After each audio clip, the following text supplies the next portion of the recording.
ប្រេងម៉ាស៊ូតបាទឆាយ៉ូបាទប្រេងម៉ាស៊ូតឆាយ៉ូ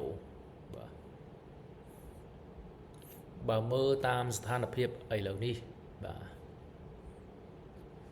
就目前而言就目前而言就目前而言បើមើលតាមស្ថានភាពឥឡូវនេះបាទធម្មពលស្អាតបាទធម្មពលស្អាតហ្នឹងបាទឈិនជានងយួនបាទធម្មពលស្អាតបាទដូចជាការប្រើសូឡាបាទពន្លឺព្រះអាទិត្យអីហ្នឹងបាទឈិនជានងយួនបាទធម្មពលស្អាតអូហ្វាគ្មានផ្លូវបាទគ្មានផ្លូវបាទ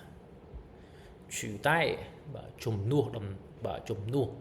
បាទតំណែងបាទឈឺតែបាទជំនួសឆាយយកទៅទីវេតំណែងរបស់ប្រេងមិនស្រួលបានទេបាទចឹងដល់ឥឡូវល្បីឡានអគ្គិសនីល្បីអីហ្នឹងបាទដល់ដោអគុយមិនដឹងបាទខូចអគុយមួយប្រហែល3-4,000 ដុល្លារបាទចឹងអារឿងឡានអគ្គិសនីឡានអីហ្នឹងវាមិនឈ្នះឡានសាំងវាមិនឈ្នះឡានម៉ាសូតទេបាទវាល្អមើលតែវាអត់ល្អស៊ី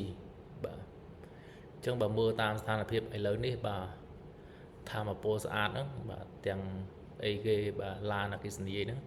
គ្មានវិធីជំនួសតំណែងប្រេងម៉ាស៊ូទេបាទអូអ្នកខ្លះគាត់ប្រើឡានម៉ូតូអគ្គិសនីហ្នឹងគាត់ថាស្រួលណាស់តែដល់ពេលវាខូចអគុយមិនដឹងបាទ3-4,000បាទពេលអស់ថ្មស្ទូចបាទអានោះគេអស់ថ្មគាត់អាចជិះម៉ូតូទៅទិញសាំងតាម1លីត្រមកចាក់ទៅមុខទៀតហើយអញ្ចឹងវានៅតែ